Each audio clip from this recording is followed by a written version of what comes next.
ఈటల రాజేందర్ గారి అఖండ మెజార్టీతో గెలిచినాక ఏదో స్థానికంగా షంబీపూర్ గ్రామంలో అక్కడున్న స్థానికంగా ఉన్న ఈటల రాజేందర్ అభిమానులు ఏదో సెలబ్రేషన్స్ చేసుకుంటుంటే షంబీపూర్ విలేజ్లో ఉన్న ఎమ్మెల్సీ తమ్ముడు కౌన్సిలర్ షంబీపూర్ కృష్ణ అది జీర్ణించుకోలేక మా గ్రామంలోనే మీరు ఉత్సవాలు చేసుకుంటారా నా కొడుక అని ఓ 4 కార్లు తీసుకొచ్చి షంబీపూర్ హనుమాన్ టెంపుల్ దగ్గర వీళ్ళంతా బాంబులు తర్వాత టపాసులు కాల్చి తర్వాత స్వీట్స్ పంచుకొని ఎటోళ్ళు అటు వెళ్ళిపోతుంటే అకారణంగా 4 వెహికల్స్లో మొత్తం ఒక 30 మంది దాకా వచ్చేసి వీళ్ళందరిపైన ఏరా ఇక్కడ ఉత్సవాలు ఎట్లా చేస్తారా నా కొడుక ఏమనుకుంటున్నారా షంబీపూర్ అంటే మాది అడ్డ మా ఊరు మీరెట్లా వచ్చి చేస్తారా అని పిల్లలపైన 8 మంది ఉంటే వాళ్ళందరిపైన కట్టెలు రాడ్లు రాళ్లతోని విచక్షణ రహితంగా దాడులు చేసిండు. ఏదో వీడియో రికార్డింగ్ చేస్తుంటే కూడా ఐఫోన్ రియల్మీ అనే ఫోన్ కూడా ధ్వంసం చేసిండు. షంబీపూర్ కృష్ణ ఇంకెవరో కాదు, ఒక కౌన్సిలర్గా ఉండి ఈ విధంగా అకారణంగా వేరే పిల్లలు వేరే ఒక ఉత్సవాన్ని ఒక విజయాన్ని ఉత్సవంగా చేసుకుంటే తట్టుకోలేని ఒక రాజకీయ నాయకుడు దాడులు చేయడం కాకుండా ఏదైతే ఫోన్లు తర్వాత ఇన్నోవా సంబంధించిన కారును కూడా ధ్వంసం చేసి ఈ విధంగా రౌడీ రాజకీయం చేస్తున్నారు. మేము ఒకటే అడుగుతున్నాం, ఈ విధంగా ఏదైతే చట్టపరంగా ఏదైనా తప్పు జరిగి ఉంటే ఏదైనా ఇబ్బంది కలిగి ఉంటే పోలీసులకు ఫిర్యాదు చేయాలి, పోలీసులు చర్యలు తీసుకుంటారు. కానీ ఒక కౌన్సిలర్గా ఉండి ఒక ప్రజాప్రతినిధిగా ఉండి ఒక వేరే పార్టీ వాళ్ళు విజయం సాధించాలని సెలబ్రేషన్ చేసుకుంటే వచ్చి అకారణంగా దాడులు చేస్తూ ఇంకా ప్రజాస్వామ్యంలో నువ్వు ఇంకా అధికారంలో ఉన్నారనే ఆలోచనతో ఇప్పటికీ ఉన్నారు. మేము ఒకటే డిమాండ్ చేస్తున్నాం, ఇప్పుడే పోలీస్ అధికారులకు ఫిర్యాదు చేయడం జరిగింది. తర్వాత స్టేషన్ SHO గారితో మాట్లాడినాం, వారు ఏదో ట్రైనింగ్ గురించి వెళ్ళారు. తర్వాత SI గారికి ఫిర్యాదు చేసినాం.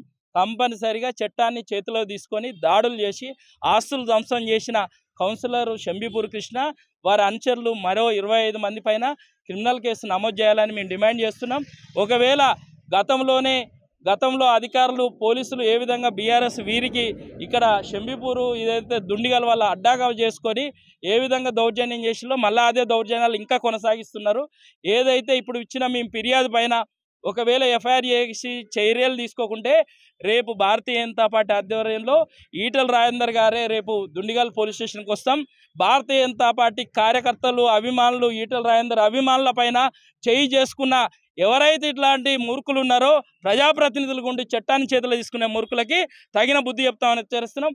ఇప్పటికైనా పోలీసు అధికారులు ఏదైతే ఇలాంటి కల్చర్ని ఒక ప్రజాప్రతినిధి గుండి ఒక పార్టీ చిన్నపిల్లల పైన ఒక సానుభూతి పరుల పైన దాడులు చేస్తే ఇలాంటి కల్చర్ని ఇక్కడ కుత్బుల్లాపూర్లో ఏదైతే చెక్కు పెట్టాలని మేము పోలీసు అధికారులను వేడుకుంటున్నాం. ఇలాంటి చర్యలు జరగద్దు.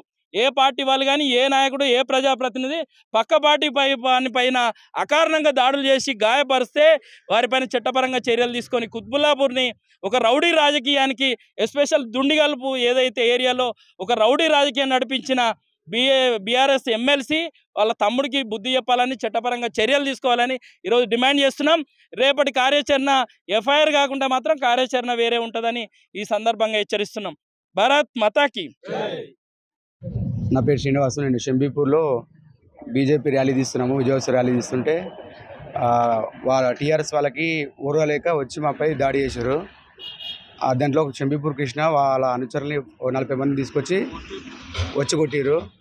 నా కారు మరియు నా ఫోన్ గుంజుకొని మరీ టూ మచ్ కొట్టేసి బట్టలు చింపేసి షర్ట్ కూడా చనిపోయింది. ఇక్కడ దెబ్బలు తగినాయి. ఎక్కువ పెడిగుద్దులు గుద్దారు కనబడకుండా. ఆ కారు ధ్వంసం చేశారు, అద్దాలు బలగొట్టారు. ముఖ్యంగా చేయడానికి గల కారణం ఏంటి అసలు?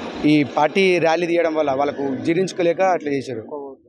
ఎక్కువ ఓట్లు రావడం, మేము స్టేటస్ పెట్టడము, మీరే పెడతారా బీజేపీ జెండా లేకుండా చేసే ఊరిలో మీరేందిరా అని చెప్పి వాళ్ళు తాగేసి 9 o'clock మా ప్రోగ్రామ్ అయిపోయినాక ఇంటికి వెళ్తుంటే పట్టుకొని కొట్టారు. తిట్టారు, లంజోడక మీరు ఎక్కడి నుంచి వచ్చారా మీరు అని అన్నారు.